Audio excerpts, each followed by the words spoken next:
need y'all to listen to the contempt that the white liberal has for black people, because this is the man that they elevate, and this is the man that represents and is fighting for the people. Y'all listen to this. He can't read. This is a retard. Play the clip. And then it goes, the gunshot wound of the head. A, the injury, proliferation of the left internal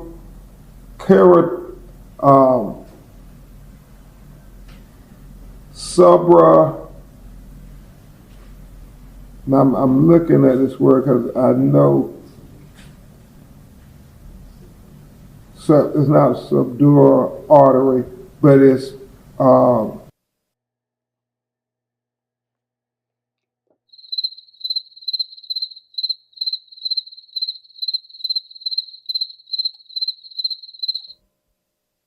He can't read. This is a retard. Play the clip. and then it goes, the gunshot wound of the head. A, the injury, proliferation of the left internal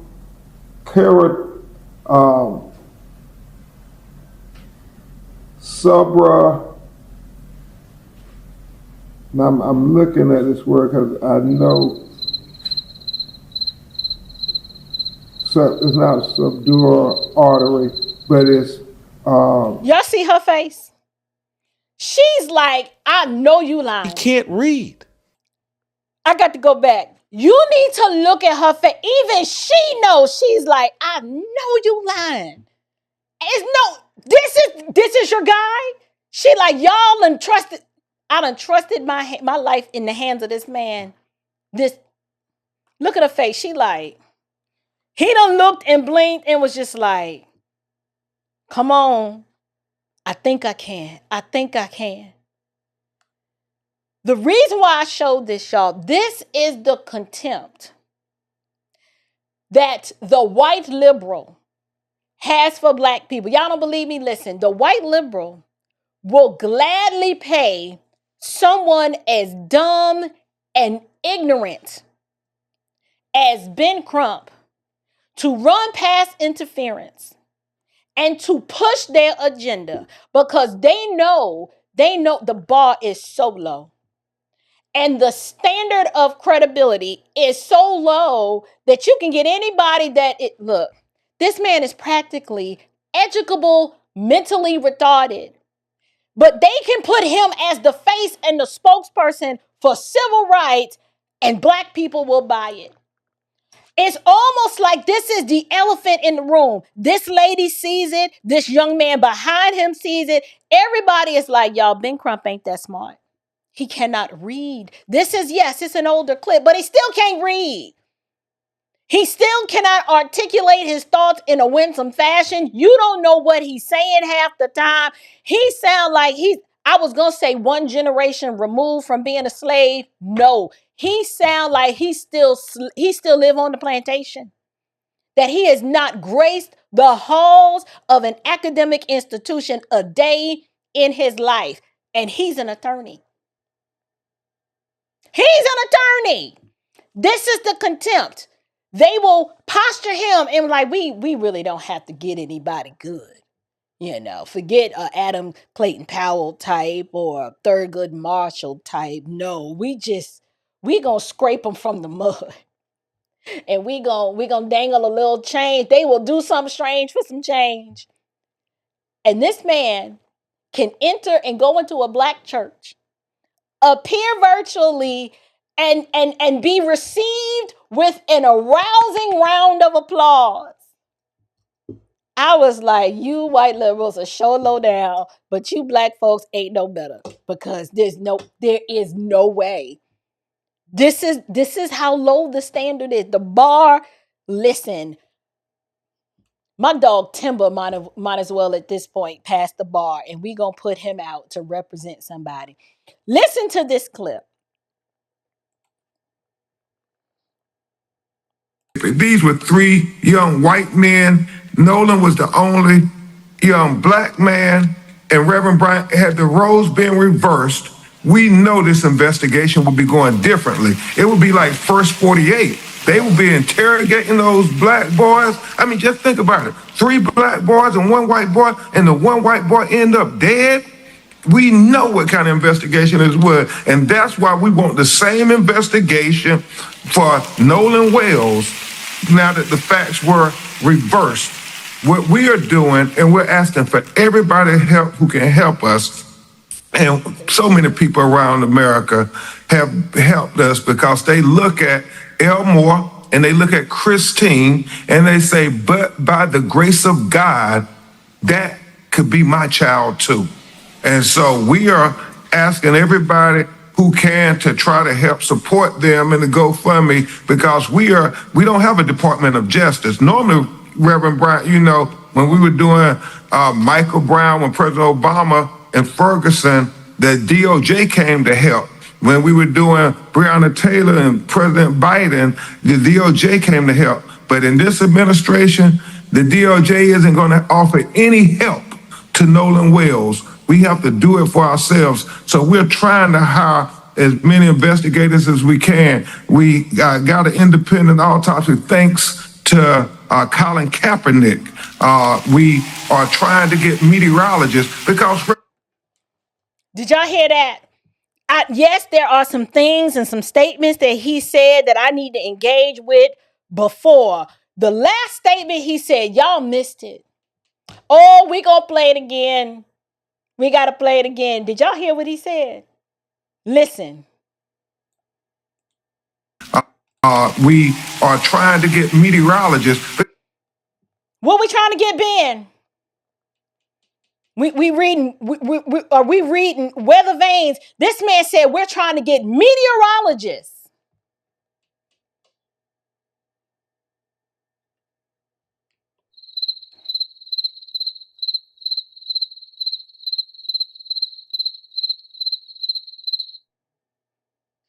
Does anyone know what a meteorologist does? Why are you trying to get a meteorologist? This better... Did he mean to say that? I tried to stretch and say, okay, maybe he said meteorologist because he's looking for an answer as to how Nolan went missing on one day and his body washed up to shore 2 days later. But I still don't see, I mean, is the meteorologist going to give us some information about the moon and the tide and the weather patterns? And somehow it's going to be like what?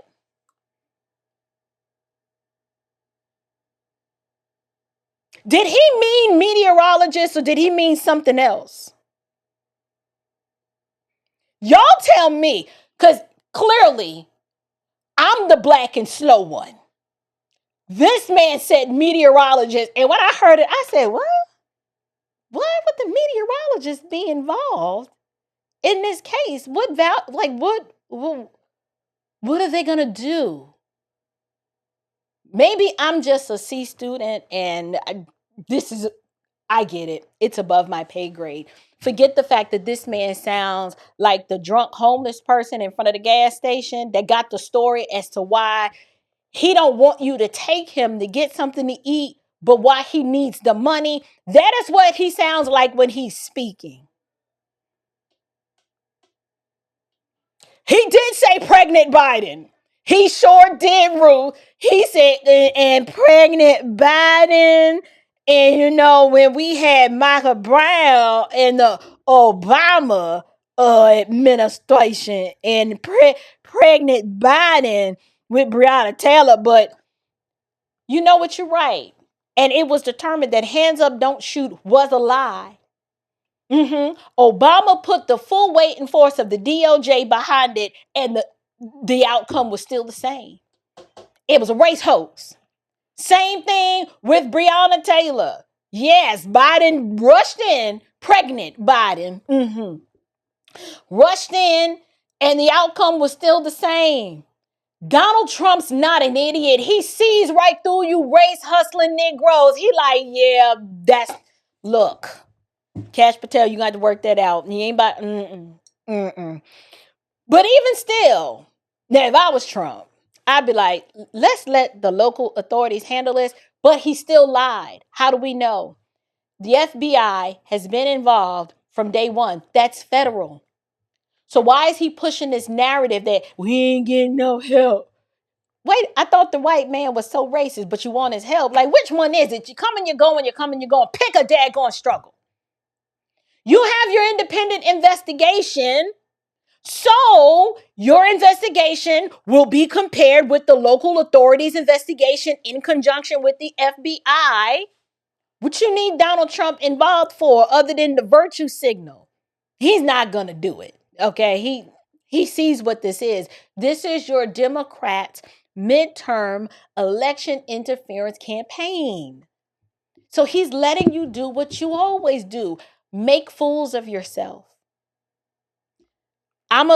It's hard for me to let him finish, but I have to let him finish. Because Reverend Bryant is not adding up. I mean, the ties are the ties. The waves are the waves. And if he went missing on July 4th, his body should have washed up on the shore July 5th. How do you figure that? What evidence and scientific basis is Ben Crump appealing to justify that assertion? People have gone missing and their body didn't turn up till weeks later, sometimes days later. Where's the evidence that, well, if it went missing on this day, he should have seen him the next? Do you see how he makes these baseless statements? And what he's doing is he's trying to elicit the agreement of the congregation where they be like, that's right. That should be the case. And they not thinking like, well, is that always the case? Maybe we should research that, because I've heard people disappearing and sometimes they can't find the body for weeks. They have whole search and rescue teams. How do you... It's too dumb for me to argue. It just is. The great psychiatrist Carl Jung said, "It is not what happens to me, it's what I choose to become." I'm not trying to scare nobody, but we are in danger. In Slavery is a Choice, we ask the question, do you choose to be free or do you choose to be a slave? So you feel like a victim? I'm a victim. I'm a victim of white supremacy. Yeah. And so are they holding you back financially? So, well, they can. Most black people sit at the bottom of every socioeconomic statistic in America because we still deal with the same slave mentality that says, I had no choice. Those of us that now insist that we're no longer being oppressed and that it's ourselves that are now our worst enemies are in fact gullible, naive, and are ignorant of the true reality. If you walk around saying that you're oppressed, you're not a man. And you're not an American. When you say you're oppressed, I'm saying you're an heir of Jesus Christ, you're a child of God. Nobody can oppress you. Our religious heritage is rooted in the regrettable experience of slavery. And I'm scared. Scared. When you talk about the vestiges of slavery, that is the vestige of it. A mentality that says, I cannot change my plight, I cannot change my life, I have no choice. The man who says he is free and the man that says he is a slave are both correct. Slavery is a choice.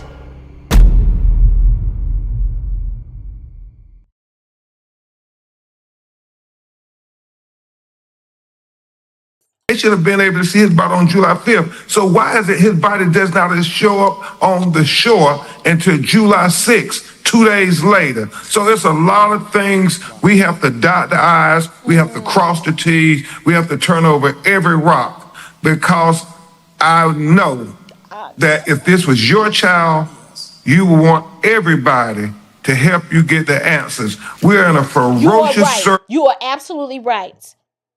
As a mother, I just want to know what happened to my son. But as a Christian, I would completely disavow your narrative and wouldn't allow the memory of my dead son to be weaponized and used for your Democrat midterm election interference campaign. I wouldn't do it. Don't try to invoke the sensibilities and the sympathies of the fact that a set of parents have lost their son and then try to appeal with the baby violin to this congregation because we know if it were your son, you will want everything to be investigated. No one is disputing that. No one is arguing against the fact that they need to go through everything with a fine-tooth comb. What we are pushing back against is the racial framing and the hatred narrative that you guys inserted into this, and you keep doing it. And I've just sat here and broke down 10 of your logical fallacies. I've pointed them out. I've named them. You people are dishonest. And they should be ashamed of themselves. And it worries me that the partiality and the hatred, let's just use biblical language for a minute. It is hatred in the heart that makes people distrustful of individuals on the basis of ethnicity without having any interaction with these people and just making these assumptions. Well, all white people must be this way. How would you feel if everybody said, well, all black people must be ghetto and steal and do drugs and twerk? That's what they do. You see them on the internet and how they are. Now, I ain't gonna lie. There's probably some white folks that they probably think it because you give them enough evidence for them to draw that conclusion. But they at least have the human decency to not say it out loud because they're like, you know what? I've actually met some really good and decent black folks that don't act anything like that. Why is it that we won't give our white neighbors the same benefit of the doubt? Do you think I'm sitting up here saying that white people, there's just no evidence of racism at all? Of course not. Racism is a sin. It's ethnic partiality on the basis of ethnicity. It's a sin, and it stems from hatred in the heart, where you hate your brother for no other cause other than the fact that, they different from me. So we don't give them the benefit of the doubt, but you always want the benefit of the doubt. Why is that? Why is the first knee-jerk reaction, oh, it's racist?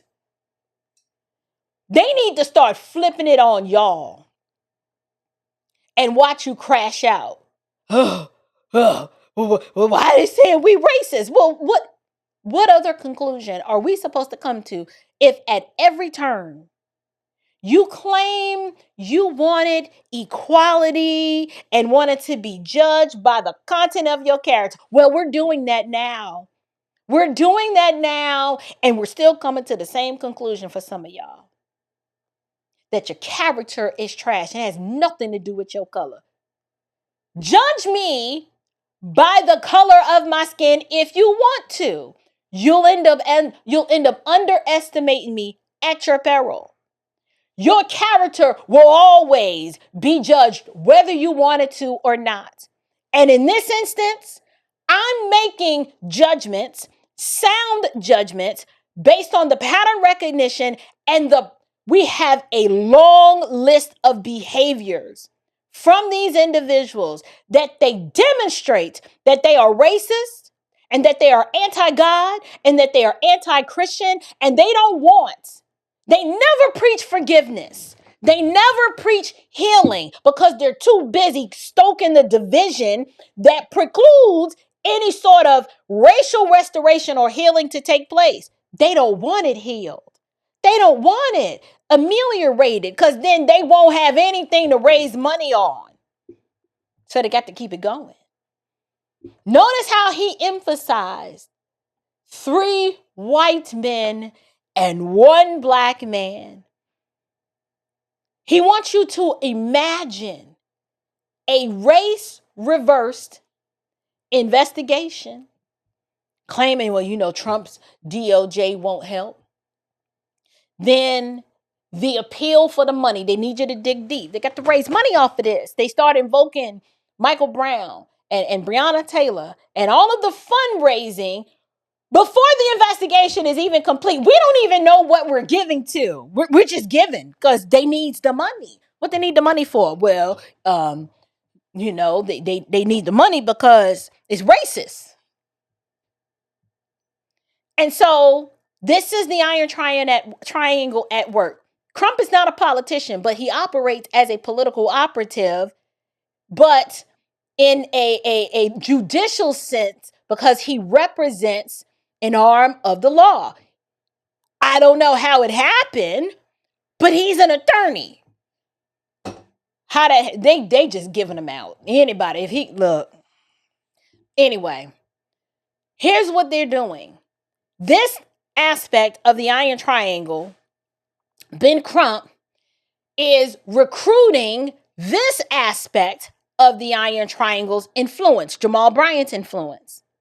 And so the whole purpose, this is how they all work together. He has the people, a large group of blacks all corralled in one location that ideologically have been primed and trained to think a certain way.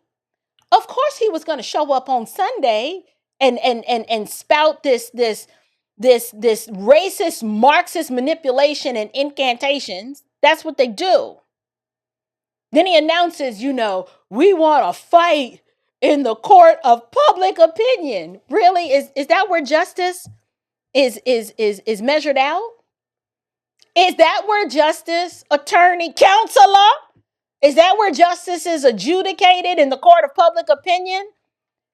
I don't know. He's going to say it. Did he say it? For the truth. And we're not going to stop until we get it.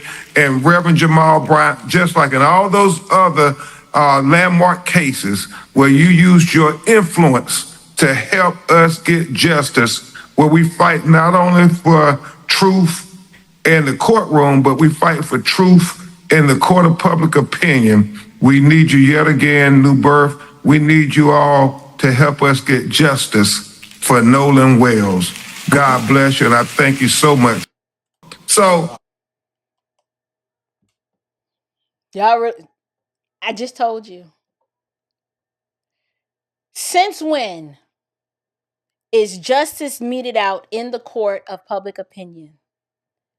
Since when the Democrat operatives in the form of the Iron Triangle, that's where they do it. That's where they do it.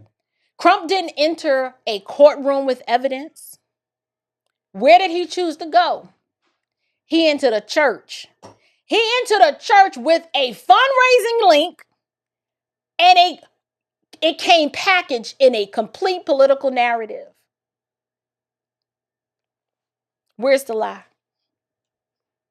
Where's the lie? This is how I said the white liberal, who is really the puppet master operating this marionette in this tangled web of the Iron Triangle, they show you the contempt that they have for you because this is the guy that represents you. They will gladly pay someone as dumb and ignorant as Ben Crump to represent your interests. And the man can barely read. But he is celebrated. He is celebrated.